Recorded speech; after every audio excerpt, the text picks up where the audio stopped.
What's up, guys? Welcome to Daily Dose of Reddit. This is your host, Zach, and today's subreddit is r/IDontWorkHereLady. This story's called Karen Tries to Get Me Fired, Then Says She Married My Gay Cousin. For a little backstory, I'm in my junior year, grade 11, and I'm taking an education course, which basically teaches you how to be a teacher. We have to have field experience or practical work. We basically get sent to a school and put into a classroom to help the teacher. It's a great way to see if teaching is right for you. Well, the classroom I'm currently stationed in is a pretty good one. I know the teacher pretty well because she was my teacher and my brother's teacher when we were young. This means she trusts me to do a lot more than other teachers probably would. Her class was having a back-to-school party, and the teacher asked if I would mind getting some sodas the night before and she would pay me back for them. The reason she asked is because she forgot them. She's old, it happens. Of course, I agree. I go to our local store and grab 3 12-packs of sodas.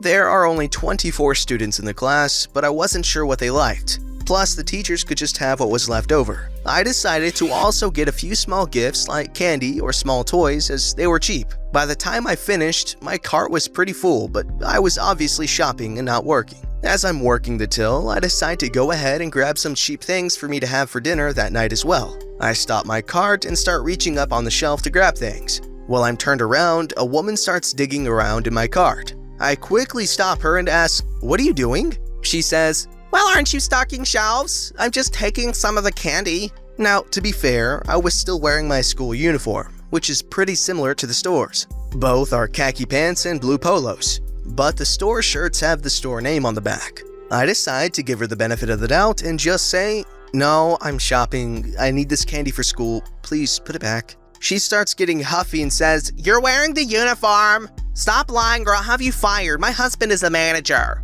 Now I know she's lying. I know because my cousin is the manager. My cousin is married, but definitely not to her. He's gay. I say, "I know that isn't true, just give me my candy." I take it back from her and head to the till. As I'm checking out, I see her complaining to none other than my cousin. I pay and decide to let her know that I knew she was full of crap. I go and give my cousin a hug and ask him how his husband was doing. Her face went red and she hurried off. Okay, this isn't entirely relevant, but I used to be a teacher's assistant back in sophomore year, and I loved it. The kids were cool, and they thought I was cool, and the teacher was nice, and all I really did was just, grade papers and maybe help out and talk to the students every once in a while. That was fun. But anyways, regarding what actually happens in the story, how convenient that the lady claimed to be the wife of the manager, but he was gay. I don't know. That's just really lucky. This story's called The Worst Karen of All. Alright, ladies and gents, buckle down because this one is a doozy. So I did a college internship with a very popular magical theme park in Orlando this past year. Working at such a large theme park, there are hundreds and hundreds of different costumes or uniforms that span across the parks. Some of which I honestly could see how they could be mixed up with some large stores in their uniforms, aka red shirt and khakis. This did not apply to my costume, however. It was very unique, and I really don't get how this happened to this day. I worked at a huge merch location in my park. One could say it was gear-tastic. Our whole store was gear-themed, and we have working gears all around the store. That being said, our costume consisted of a red shirt that is red, blue, and yellow. It has giant gears embroidered on the front and is literally impossible to miss. Not to mention the embroidered mouse on the back. To complement this amazing shirt, our pants were high-waisted gray slacks. But when I say high-waisted, I mean those suckers went high. They made anyone who wore them look like a grandma. Now, with this company comes lots and lots of training. We are told it's perfectly fine going out in public in our costumes. We are human too. We are just told to make sure none of our company IDs are shown, and we remove our iconic name tag. That being said, I found myself grocery shopping after work from time to time. After a particularly long shift, I want to say 13 hours, I made my way to the closest Big Blue store. We all know how many Karens lurk the aisles of that store. Now amp that up by 9,000 because they are all on vacation. This particular store is very close to the theme park, so it's safe to say these people have probably been visiting our parks. It was about 11 p.m., and needless to say, the store was packed as the parks just closed. I make my rounds around the store, gather what I need, and end up at the self-checkout. This particular store is always packed, but the self-checkout was definitely the fastest. So I thought. This is where the story really gets interesting. I have a full cart and I'm just waiting in line for a checkout to open. I'm playing on my phone at this point, not knowing the crap show that is about to happen. Our lovely Karen of the evening is having issues with her self-checkout. And usually there's an employee in a blue vest that is there to help, right? Wrong. There was no employee in sight. So naturally, when her eyes landed on me, she automatically thought that I was somehow employed by this store. She yelled something like, "Hey, come help me," towards my general direction. But as I am not an employee, I didn't think she was speaking to me. I continue to play on my phone and she yells again, "Excuse me, stop sitting on your phone and do your job." At this point, I realized she was talking to me. I gave a polite, "I'm sorry ma'am, I don't work here." And boy did this set her off. This is where any normal person would think, "Oh, duh, they aren't even wearing the uniform." But not this Karen. She was in too deep. She started blowing hot air out of her nose just like the cartoons, I swear. She makes her way over to me and gets super close to my face. "You are gonna stop being lazy and you are gonna help me right now. Teenagers like you need to learn how to do their gosh darn job. It's a wonder your generation is even still alive at this point. Now, help me with this machine or I will speak to your manager." Let it be known, I am 20 and honestly look nothing like a teen. I let out another, "Ma'am, I promise you I don't work here. I'm sure someone will be around soon to help you." Throughout this whole encounter, I had to keep up the whole niceness persona, as I am repping my own company and they have a high standard for customer service. She starts going ballistic and screaming about getting a manager and how she's going to corporate about how I won't help her. She pulls a race card and I really had it at this point. Luckily for me, the woman and her family in front of me stepped in and said, "Lady, she literally works at insert theme park here. She doesn't work here. Leave her alone." Karen is full on red in the face. She spits at me and starts yelling for a manager. "Excuse me, I need a manager." Finally, a blue-vested employee comes over. He starts calming our wonderful Karen down and trying to understand what is happening. At this point, I just push my cart past the crazy lady and I start checking out. I just wanted to get home and make a corn dog. I hadn't eaten all day, and I already had to deal with crazy guests at my own job. So I was not about to be berated outside of my job too. Well, Mrs. Karen followed me to my checkout and continued to yell at our blue vest boy.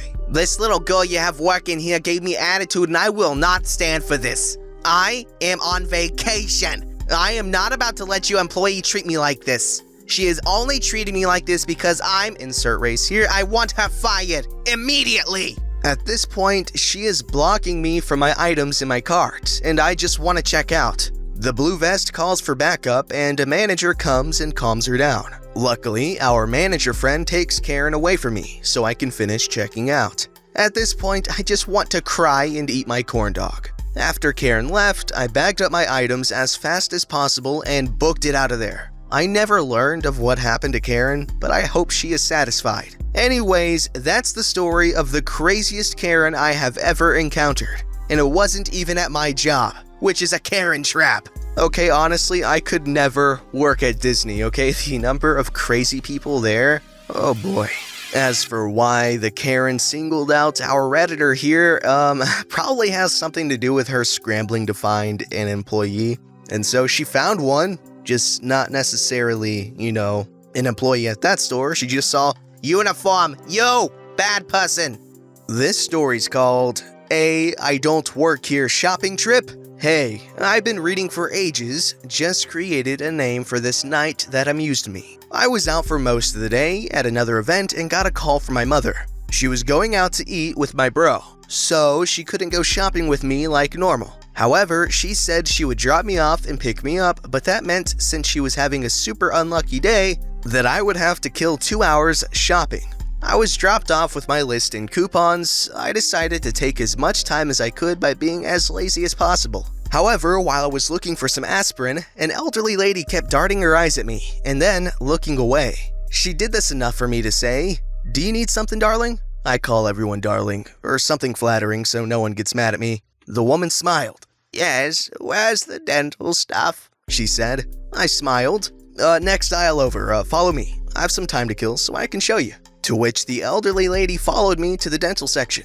"Now, what did you need here? As we have mouthwash, denture stuff, toothpaste, and toothbrushes." I chimed, always happy to help. "Fix it, end," said the elderly woman. "That's right here, along with several other items like polygrip and this strange one," I said, pointing to the shelf. "Thank you. I have to let your manager know how fantastic you are. What's your name? I don't see a name tag," she said. "Thank you, darling, but I don't work here. However, if you need help, let me know," I chimed before strolling off. Shortly after, I was hit with several people asking me to get stuff off the top shelf, which I was surprised, but helped each person before I ran into this family in the soup aisle. "Where's the chicken soup?" cried the mother. "Is it up there?" I pondered as I tried to look at the stock that was stuck on the top shelf. "You know, that shelf that isn't a shelf?" "No, it isn't. Do you have any in the back?" she asked. "Sorry, darling. I don't work here, so I can't check. I would love to help you, but I can't," I chimed. "Oops.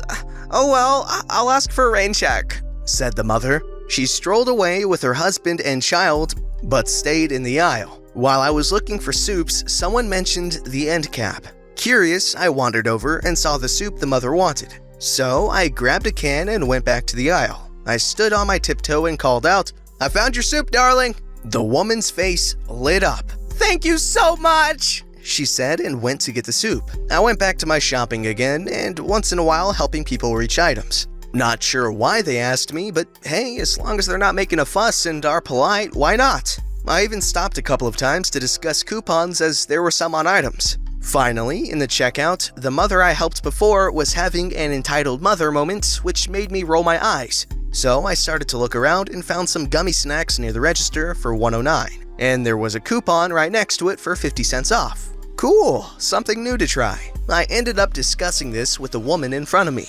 She wasn't interested, but a woman then went to grab some of the gummies and I told her, "Don't forget the coupon." To which she thanked me and then asked me why I, a worker, was shopping. I had to tell her I didn't work there too. When it was finally my turn, my cashier was thrilled. While I am a couponer, I am nice, and if something doesn't work, I won't push it. And a new mother was now behind me with a rather sweet boy. The mother told her son to watch me carefully as I was a professional. To which I told her about the gummies, and she got them, saying she would try new things with them. Well, my total came up to the end, and the woman chimed up, "Doesn't she get an employee discount?" The cashier and I stared at each other for a second before laughing. "Oh no, darling, I do not. I do not work here," I chimed. The woman looked confused. "You recommended items and even told others how to save. Plus, I seen you shopping while I was. You were helping others," she said. "Oh, I just do that. If I can help someone, it makes my day." The woman was silent but smiled. I paid and went off to wait for my mother and brother. When they showed up, my brother helped me out with my groceries. "Why did you say you had hit a snag?" asked my mother, referring to a text I sent her while I was at dinner. "Oh, some things were not there, so I had to ask about them, and some people thought I worked there, so I was helping them," I chimed. "How? You aren't even dressed like one," growled my brother. Gotta love brothers. He got upset people mistook me for an employee someplace else. Well, that was a wholesome story. However, the use of darling, I don't know, it just looks unsettling in writing.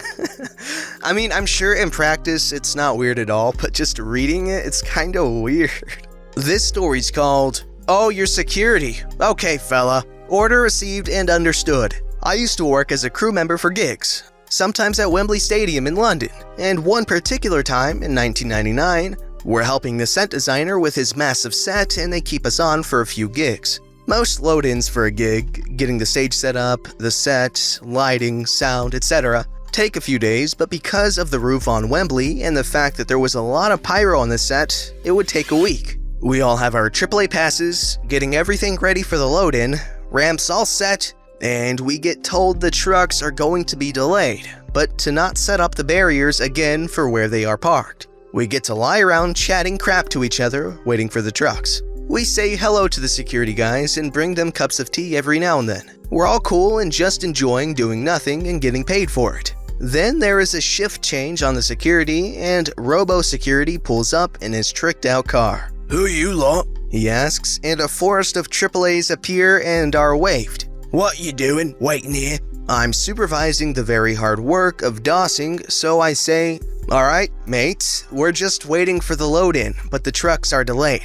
He then replies, "I'm not your mate. I'm here to look after the security for the backstage." Like the backstage for a gig at Wembley only needs him to make it secure? Okay. We're gonna be here for a week, so I try to build bridges and the conversation goes like this. "Are you gonna park there?" "Yeah, I'm security." "I wouldn't park there." "I'm parking in it, so I'm parking there. Talk to production if there's a problem." "No worries, mate." He stomps off to protect the band, as he probably sees it. The trucks then start arriving, and as I'm supervising, I get to park them up. They arrive in 8s, as there are 38 containers coming, and they drop the trailer and the cab goes off to get another. I'm asked about the car parked in the middle of the parking area for the trailers, and I have to tell them that he's security and I've been told to take it up with production if there's an issue. An accord is reached without a word being said, and the trailers are distributed by how they are loaded in, but the first 4 all seem to be parked around Robo-Knob's car. We get all the trailers set and start the night-long load-in. A lot of it is just emptying the trailers and putting the flight cases where they need to be. So it gets to 6 a.m. in the morning, and we've been going hard since 11 p.m. the night before. And lo, Robo-Knob appears. "Where's my car?" "It's where you parked it, mate." "How am I gonna get it?" "Best speak to production, as we're not allowed to move them trailers now until next Monday." His bottom lip actually quivered and he walked off. We then got to see him picked up by his missus, her giving lip all the time for getting her up at this time. Good job, Robo-Knob. Don't forget to like, subscribe, and hit that bell to never miss an episode.